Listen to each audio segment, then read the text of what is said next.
Darko Prokin je rođen 7.3.1985. godine u Zrenjaninu. U periodu od 1999. godine do 2008. bavio se motocross trkama gde je ostvarivao zavidne rezultate u kategorijama do 80 i 250 kubika. Pored motocrossa počeo se interesovati za ekstremnu vožnju na zadnjem i prednjem točku. Prvi motor za stant mu je bio skuter Yamaha Neos 50 kubika koji je vozio otprilike 4 godine, a zatim je prešao na Yamaha Slider 50 kubika koju je preradio i zaštitio dodatnim kavezom oko motora od padova. Učestvovao je na više moto susreta na kojima je izvodio egzibicije.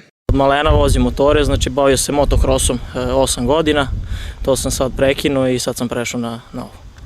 Šta možemo reći o ovoj zaista, da kažemo, i lepo i atraktivno, ali sigurno i opasnoj disciplini motocrossa? Opasno je, dosta opasno, ali dosta treninga, samo treninga i to je to. Šta je potrebno da bi se ovako treniralo? Znanje, hrabrost, umeće, sreća? Pa treba sve, samo trening, znači ko želi, znači samo trening kao i sve ostalo. Znači kao i svaki sport, znači samo trening i ljubav prema tome i to je to.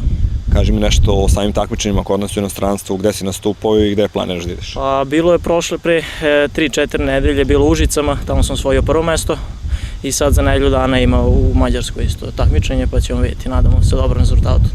Kako je ova vrsta motociklizma organizovana i u našem gradu i u čitavoj zemlji? Pa u drugoj zemlji je više to razvijenije nego kod nas, polako kod nas počinje sad to da se razvija, eto prvo je sad takmičenje bilo u Užicama i sad ćemo vidjeti dalje, nadamo se da će to biti sve više i više razvijenije kod nas. Na samom kraju, kaži mi kako se nalaziš što se tiče i motora, opreme, rezervnih delova, novčanih sredstava?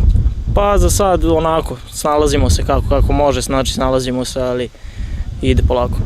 Sigurno da bi pomoć bilo kakve vrste, što od grada, što od potencijalnih sponzora, dobro došla? Pa dobro bi došlo, da. Više o ovom talentovanom motociklisti možete saznati i pogledati na njegovom sajtu www.darko_prokin.iz.rs.